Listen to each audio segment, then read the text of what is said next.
Hello mga kabibig! Welcome back sa ating bagong YouTube channel. Ito ang pinakamaingay na YouTuber sa balat ng YouTube. Ako si Kabibig, maglebag-lebag na dyan with evidence. Kaya pala puro pa-press ko na lang ang ginawa ng House Prosecution kasi VP Sara impeachment, depektibo. Hala, very weak ang kaso nila laban kay VP Sara. Kaya para niregla si Kapunan. Kaya para every now and then, nagpapapress con. Kaya pala si Kapunan biglang nag-quiet na. Noong hindi pa pre-trial, ang ingay ni Kapunan. Interview here, interview there. Kung pwede lahat ng istasyon i-interviewin siya. Pero ngayon parang ang tahimik ni Kapunan. Kasi kabibig, VP Sara's impeachment, defective na pala. Kaya ang gagawin nila, ngawa sila ng ngawa, para siraan nila si VP Sara, at least doon, panalo sila. Pero hindi eh. Imagine, yung court sheriff, sa Davao City, sa Agdao, gagamitin pa nila para panglaban kay VP Sara, knowing, hindi pa naman vice presidente si VP Sara that time. Kinakalkal nila ang di umano'y baho ni VP Sara. Baka sabi ng iba, baka yung kinder teacher ni VP Sara o di kayo yung mga neighborhood ni VP Sara o di kaya classmate ni VP Sara na nag-away-away sila, yung pambatang away, kakalkalin pa nila Luistro para gamiting witness. Ay naku, anong nangyari ninyo? Oy? Diyan pa lang kabibig, nang magkalkal sila ng mga basura na, kinalimutan na, the same time, alam ng tao, kung bakit ginawa yun ni VP Sara, mga kabibig. Kaya, wala nang magawa ang House Prosecution kasama ni Jenky Luestro na mag-ingay. Mag-ingay sa social media para sabihin hindi sila dihado. Para sabihin hindi sila kinain ng buo. Ito kabibig ha, makinig kayo sa mga video, sa mga explanation ng mga lawyers na ating pakikinggan. Ito kabibig ha, makinig tayo. Dinaan sa ingay, ipinaliwanag ng isang abogado ang dahilan ng sunod-sunod na batikos ng House Prosecution Panel sa legal team ni VP Sara Duterte kaugnay na nagpapatuloy na pre-trial briefing para sa nalalapit na impeachment proceedings laban kay Vice President Sara. Actually, tapos na ang pre-trial. Ito kabibig, makinig tayo. This is always I say, kapag yung opponent mo is maingay, ibig sabihin mahina ang ebidensya. Binatikos ng House Prosecution Panel ang kampo ni Vice President Sara Duterte dahil sa umunoy pagpapakalat ng maling balita hinggil sa kanila. Pinuna rin ng prosekusyon ang hindi pagdalo ng Vice Presidente sa pre-trial conference habang humihiling naman sila ng karagdagang oras at team para mapabilis ang processing ng mga ebidensya. Ngunit para sa trial lawyer na si Attorney Raymond Batu, maingay lamang ang mga nag-aakusa dahil mahina raw ang kanilang ebidensya laban sa Vice Presidente.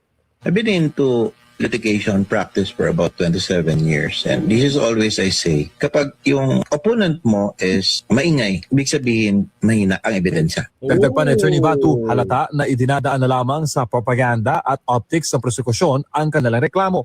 If your evidence is strong, you keep silent because you want to at least get all the surprises available na talagang how to pin down your opponent. No? Correct. Kinisyon din ng prosekusyon ang paggamit ng defense team ni VP Sara, kina Ramil Madriaga at Antonio Trillanes bilang ebidensya sa impeachment trial. Ngunit para kay Attorney Batu, lumilikha lamang ng ilusyon ang mga kalaban ng Vice Presidente para palabasing mahina ang panig ng depensa.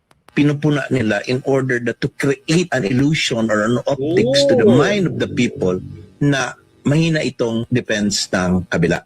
Especially in a prosecution like this one, because you have the burden of proof to have the respondent convicted, then you have to concentrate on your evidence. Huwag mo kayong mag-concentrate na pares kami ng witness and everything, because that happens all the time. I could also utilize their witness. We have common witnesses. And your evidence or evidence, I will also use my own evidence kahit na pareha. So it is a technique. Sa July 6 na ang nakaragdang umpisa na impeachment trial laban kay VP Sara Duterte. Nako, ito ang komento ng ating mga netizen. What if hindi na kaya ma-impeach si VP Sara, goodbye na sila sa politika. Ganon talaga pag yung latang walang laman maingay. Pag maingay ang lata, walang laman. An empty vessel makes the most noise. Tumpak attorney, maingay ay mahina. Tahimik, panalo. Yung isa nga, sabi hawak niya ang beat. O, di ba kabibig? Ito pa, oh. Pwede yan kasi kung totoong may hawak silang ebidensya talaga, dapat tahimik lang sila para di malaman ang next move nila. Tactical thinking ba? Sabi hawak nila ang beat pero nag-request ng extension, o, di ba? Ito ba? Di ba sufficient yung kaso ni Sara for impeach? Pero naghahanap pa sila ng ebidensya. Sila yung mga latang sobrang ingay kasi. Maingay ang lata kapag walang laman. Pansinin niyo after nung isang lawyer na dinugo din na ulit narinig sa media. O, di ba? Pero before ang iingay-ingay nila, panis. O, di ba kabibig? Sabi ko nga sa'yo, nung hindi pa nagpitrial, ang ingay ni Kapunan. Sabi niya, ayan si Sara, makukonvict yan. Pero after ng issue na kinain ni Attorney Sheila Season, si Jinky Luistro, sanabi ni Kapunan, wag ngayon, mainit ang ulo ko, hindi may sakop. O, diba? Until now, hindi pa nagpa-i-interview si Kapunan. Bakit kaya? What is the story behind it? Bakit biglang tumahimik si Kapunan? Is there something fishy going on? Ito kabibig, ito lang talaga ang gusto ng defense team ni VP Sara. Manalo man sila or matalo, gusto nilang ipaalam sa publiko kung ano ang kanilang layunin. Ito. Well, the defense team is not here to lose. Di ba? So, binuo kami, we only have one target. It's not just to win, but actually to show the general public and the people of the Philippines na walang katiwalian. Good. Na walang katotohanan sa mga ikangay katiwalian na binabato sa ating Vice Presidente. I think what we also need to remember is, despite the alleged amount that were presented yesterday, doon sa sinasabi nila na AMLAC reports, na SDRs, CTRs, etc.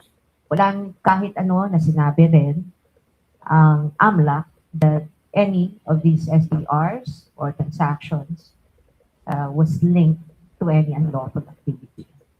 Yun ang dapat na malinaw. Correct. And I think yun ang dapat din nating maging gabay, no?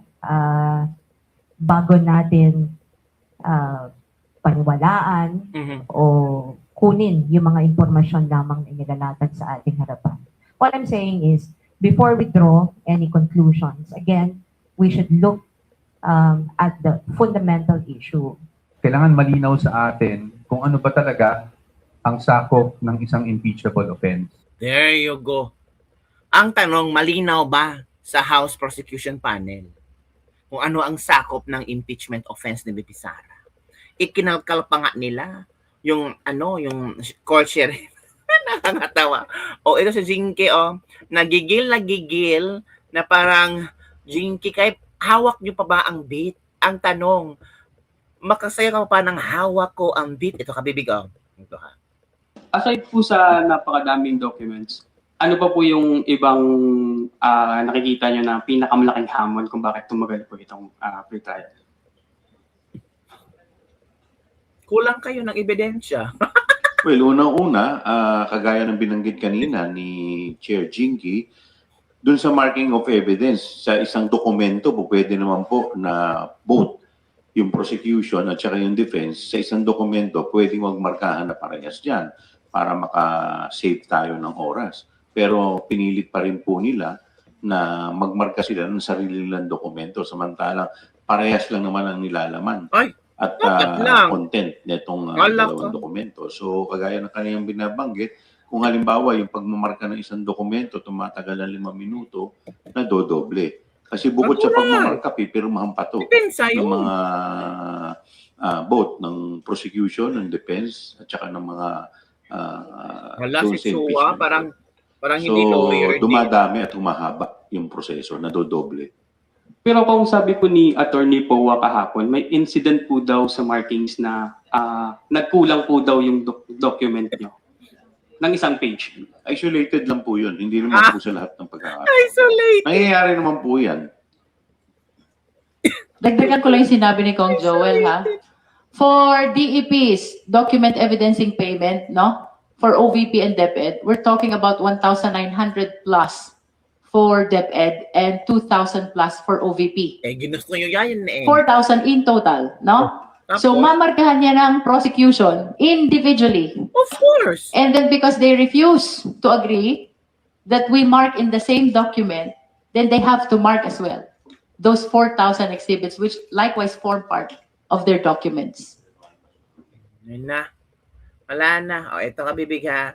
Panoorin natin. Wala na. Ay, talo na talaga kayo si BP Sara. Ay, depektibo talaga yung mga kaso. Ito. Opo. Paano ho niyo tinitingnan ang dami po ng mga ebidensya, dokumentong dala ng House Prosecution Panel laban po sa Vice Presidente?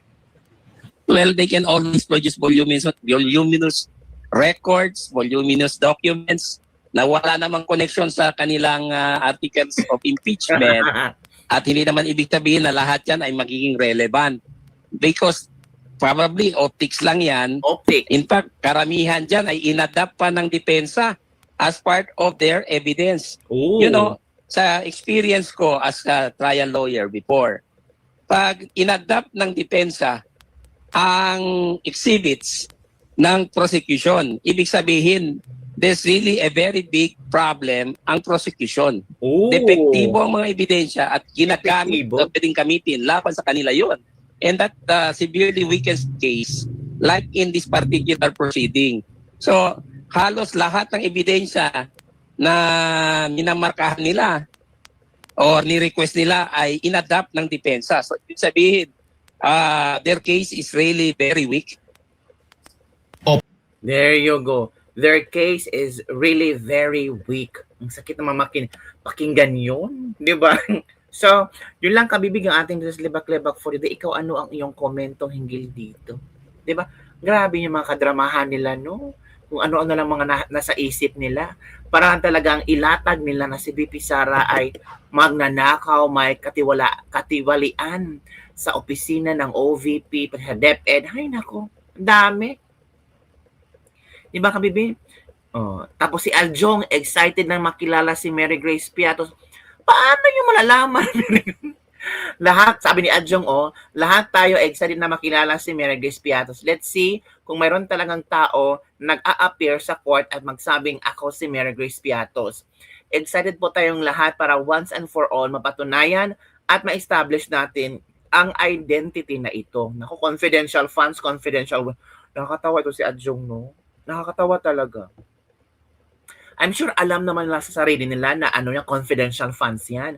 Pag confidential funds, confidential na mga mga tawag dito, mga insider mo, 'di ba? Di pa rin niya mag-gets na alias lang or code name lang yung gamit ng name kasi nga confidential in nature. Di ba siya yung Mary Grace Piatos? Hello dear, where is the money na? Good luck na sa pag nagpakita yan si Piatos, baka yan ang magbabagsak sa mga crocs, NPAs na nakabarong sa Congress. Kumusta ang district mo, Boss Adjong? Congressman na gonggong maritabon. Hindi nyo pakilala, paano nyo masupina, paano kung intel siya, susunog siya, delikado siya, at pamilya niya. Hoy Adjong, sinaber na ni former Ombudsman Martires na legal yung paggamit ng alias sa pangalan ng mga taong gagamit ng confidential funds. Wala nang taong na mautusan ng intelligence gathering kung hindi gagamit ng alias. O, di ba? Kasi ang Jugma, hindi pa rin nanawa. Ewan ko sa inyo. Kung ano ang nasa kaloob-looban nyo. Ay, naku, ewan. Ito si Luistro. Sabi ni Luistro na we will be looking forward na sana itong BIR box na ito ay mabuksan na sapagkat karapatan po ng sambayanang, ito naman tayo, sambayanang Pilipino naman ang ginamit nila na malaman at makita ang nilalaman nito. Humingi kayo ng abiso sa Korte Suprema. Kayo nga, Luistro, nahirapan nga kayong buksan ang BIR box ni BP Sara, nagpaboto pa nga kayo sa Justice Committee hearing ninyo. O, di ba, Luistro? O, yun nga kasi gusto niya talagang mansahan ang pangalan ni VP Sara. Nahihirapan kayo. Ano bang mga ebidensya meron kayo?